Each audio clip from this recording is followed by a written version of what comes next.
I'm Laurie Blake. Welcome to the WrestleTalk News. On Fridays, we wear pink. Our top story today makes a nice change this week because we're going to be talking about Otis. Are we bollocks? It's more CM Punk news. Unless, of course, you've been living under a rock, you'll no doubt be aware that the Punker made his return to WWE last weekend at Survivor Series because hell froze over. Or was at least paper-mache'd over with dollar bills. With Punk back in WWE for the first time in 10 years, the rumour mill has been set ablaze with talk of all the potential dream matches and unfinished business we could now see. And Fightful Select have learned of a very interesting one as they heard that several in the company were pushing the possibility of CM Punk taking on Stone Cold Steve Austin. Which of course seems like wishful thinking, but Fightful said that there was so much chatter that Punk even had discussions about the possibility, with many in WWE hopeful and even optimistic that the match could finally be put together. And sources close to Austin say that they've never heard him mention any personal issues that the two would need to get over in order to work together, which must be a first for Punk. I'm of course kidding. The source also said that Punk and Austin drop each other messages a couple of times a year or so. How are you? Still like beer? Question mark. Yeah. Still straight edge? Yeah. See you next year. Fightful noted that they haven't heard how far along the talks are, but if all went well, Punk would fly out to Austin to go over ideas with an ideal scenario in mind. Meanwhile, Punk has been teasing other opponents on his Instagram, like this small boy, who did eventually grow up to be Dominic Mysterio, and many have taken the post to insinuate that CM Punk does want to take on Dirty Dom. Well, Dom responded to the post by reposting it with added clown face emojis for his family. Live the gimmick, Dom. You'll be sad about that one of these days. Enough about opponents though, because Punk returning to WWE comes at a very interesting time as the company was merged with UFC under the TKO banner, and if you remember, one of the things that Punk tried in his downtime from wrestling was stepping inside the octagon. With Punk now back in the fold, it could be lucrative for both WWE and UFC President Dana White commented on the return and how much of an impression Punk made during his time with UFC. He said, "I texted him that night after he walked out in Chicago. It was amazing. I texted and congratulated him. It was incredible. I've had nothing but a great relationship with him since the day we met. He's a super nice guy. He's one of the easiest people I've ever dealt with. Everybody that he trained with in MMA and everyone around him in his camp respected him, and that spoke volumes." What a different world to wrestling it must be. So here's the thing, with Punk on good terms with Dana and having been commentating MMA for Cage Fighting Fury Championship, I wouldn't necessarily be surprised if we do see some crossover at some point. Now, here's the thing. Many think Punk rejoining WWE is a huge blow to AEW, and some people even have the gall to go up to Tony Khan and ask that direct to his little cherub face. But the New York Post took a very different tact as they asked what TK viewed as Punk's positive contributions to AEW, and he said, "The first dance was an incredible moment in wrestling and was part of a very important time in AEW. All Out 2021 along with All In are our biggest pay-per-views of all time, and we've had a lot of great success as a company, as a team, and in some of the most exciting times, CM Punk has been a big part of that team." He was there.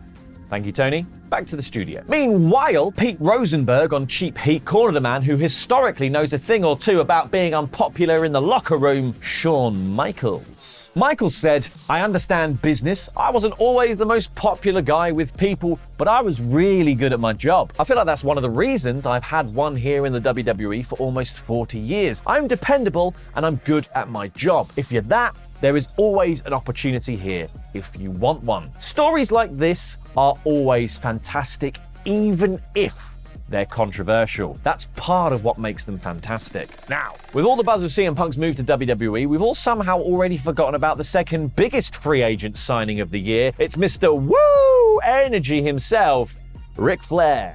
Now, for many, Flair's arrival in AEW on a multi-year deal was a signifier that the company has just sort of lost its way. And just slightly hypocritical from AEW's pres Tony Khan, signing a man with many alleged misdeeds after bashing Vince McMahon for his own alleged misdeeds on Twitter. One other thing that TK should have been made aware of before making Flair all elite is his penchant for putting his foot into his mouth. Giving Nature live microphone at any time has always been a risky business, but typically It's kind of entertaining. However, a yet-to-air promo on this week's Rampage seems to have people less entertained and more disgusted. Now, this is all yet to air, and there isn't video footage of it yet, so a pinch of salt is going to be required here, but it is alleged that Flair had a line in this promo in which he invited all the women in the audience from ages 18 to 28 to meet him in his hotel room, no boyfriends or husbands. Now, even if this was said, it's unlikely to actually air on TV. However, the backlash online seems to have been enough to force a response from Flair on X. Flair did not directly address the alleged promo in his statement, but he did offer to walk out of the company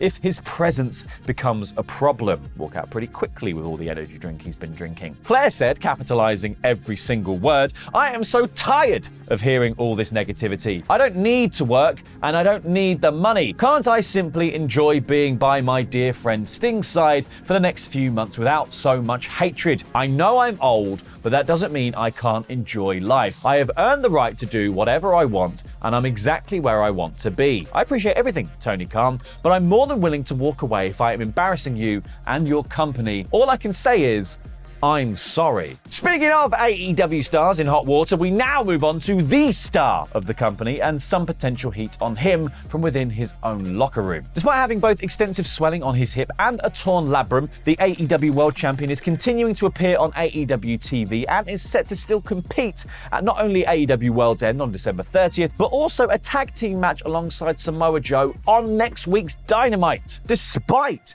MJF's continuing to work through his injuries, it seems as if several stars on the roster aren't too impressed with his contribution. Because ahead of Dynamite on Wednesday, MJF gutsily tweeted, "I didn't sleep a wink. I'm in a ton of pain and can't get comfortable. But it's Wednesday. We've got a show to put on. I hear it all. I read it all. I see it all. I'm wide awake in more ways than one. Let's restore the feeling. Hashtag AEW Dynamite," which led to a response from a user named Unsafe Chair Shot disputing MJF's positive influence on AEW, and one that garnered some curious likes from several AEW stars. Now, the tweet read, "You have almost single-handedly destroyed the feeling.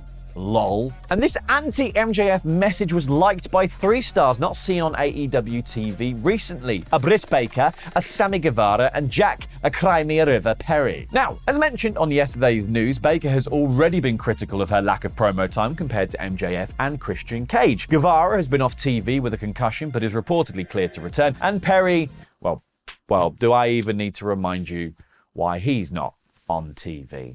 Either way, slightly interesting stuff, and potentially another signal of some of the unrest within AEW. And speaking of which, one star who recently suggested that he wasn't in agreement with AEW's current direction was QT Marshall. Marshall recently made the announcement that he would be departing the company upon the expiry of his current deal on January the 1st. The former AAA Latin American champion reportedly was keen to seek more opportunities as an in-ring performer than he was being afforded within AEW. Now, given Marshall's close friendship with Cody Rhodes, many have expected that he could land in WWE, with that reportedly being Marshall's preference according to those close to him. However, while it is believed that Cody could land Marshall a job in the company, many sources believe that this would likely be in a coaching capacity rather than in a wrestling one primarily. And remember what he said about wanting to have more in-ring work. Regardless, it may not be just Cody pushing for Marshall to hop aboard the WWE runaway train, as according to Fightful Select, several within the company are pushing for Marshall to be brought in. Those people are named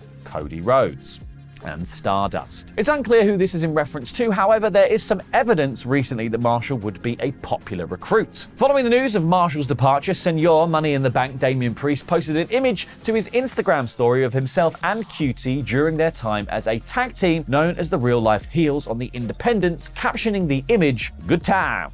But it seems as if the soon-to-be free agent may have more than a few options on the table, according to Fightful Select's report, with sources in MLW revealing that there was immediate interest in bringing him in once he's available. According to the report, MLW were interested in Marshall working both in and out of the ring, with the promotion currently in the process of revamping their front office, which coincidentally will include some roles that Marshall worked in AEW becoming available. Now, QT is said to be seen by MLW as a jack of all trades, so it's not hard to imagine why there is so much interest in him. Something that even the boss he's departing from, Tony Khan, is also in agreement with, speaking glowingly of QT to Joseph Staszewski of the New York Post. Khan said, "He has very high aspirations, and rightfully so. He's a very talented person, he's got a great mind for wrestling, and he's a very talented wrestler. He also does want to have an in-ring career, and I think that's important to him, and he is someone that offers a lot to any company, and I have only positive things to say about QT." But such is life. One star departs and another one arrives, and while AEW may be down one QT in 2024, they will of course be up one by God, Ospreay. Because yes, AEW won the race to Ospreay's cherished signature, beating out interest from WWE, and according to a very new report from PW Insider, a very, very interested TNA Impact. Because while Ospreay and Impact seem to be enjoying a bit of a love-in recent months, with Ospreay publicly declaring his love for the company, that did not equate to the aerial assassin committing his future to them ahead of their big 2024 TNA rebrand. This is despite Ospreay being offered a very, very big bag by the company to do exactly that. Because according to PW Insider, sources close to Ospreay revealed that he was offered what was described as a fantastic, massive offer to join Impact. One source described the offer as likely the biggest single offer the promotion had made to a single star since Anthem took ownership of the company in 2017. Huge frickin' beans. This fantastic offer was reportedly a 7-figure level offer, with many within the company assuming that the 30-year-old would commit his future to them, due also to how much fun he appeared to be having while working there at the recent Chicago tapings. Now you gotta feel a little bit for TNA in this situation, especially after reportedly also seeing another large offer to CM Punk being turned down too. The good news for them though is of course that everyone and their dog has their contract running out in 2024, so hopefully someone big is going to land up in the Impact Zone soon enough. One last thing before you go, because there is a brand new project in the works that I've been beavering away on behind the scenes, and is one I pitched years ago before I even joined up with WrestleTalk. It is of course our brand new tabletop role-playing channel, Chaotic Neutral. We've got a video over on No Rolls Barred launching the channel. We've got a live stream later today of us playing Fiasco, so head on over to Chaotic Neutral if you want to see some caper-style japes, and head on over to NRB to watch the launch video. Subscribe to the channel. Please, please, please. I would really appreciate it. This is something I've been working on for absolutely ages, and I am so excited that it is finally happening. Happy Friday, everyone. Enjoy the wrestling. Enjoy everything else. Please watch Chaotic Neutral.